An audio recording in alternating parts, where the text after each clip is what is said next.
This is the time of year when the ice starts to change. And I would often say that ice is never predictable. The things that you see on the top is never what is going on the bottom. Thermal pockets, running water, rocks, all that changes the consistency of the ice, and you can't tell from looking at it. So you may be walking along and be plumb happy and safe on a good chunk of ice, and the next two steps you're on a spot where the current got underneath it and it's only 2 inches thick, and you go through. And once you go through on ice, you're in real trouble. There's not much we can do with search and rescue to help you with that. The water is cold, you're underneath and disappear from our view, and it takes us a while to get there.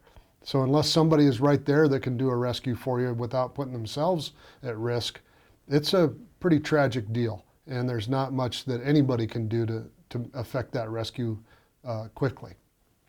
So the bottom line is that ice is always something that I'm concerned about. Unless you know what you're talking about, and you know how to drill test holes, and you know what the conditions are underneath that ice, and the difference between slushy ice and solid ice and whatever the Eskimos have for their 27 different kinds of ice, it's a pretty sophisticated thing to be messing with, and has a pretty severe consequence if you're wrong.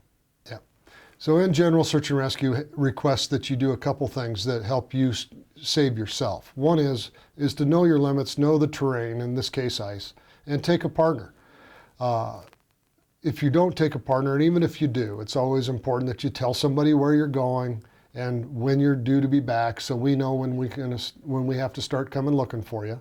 And we're glad to come look for you, but it's a little easier if we have a general idea where you were, so we don't have to try and sort it out over 2,600 square miles. We can kind of narrow it down to a trailhead or a particular area. That's always useful. But nature in this part of the world is pretty unforgiving.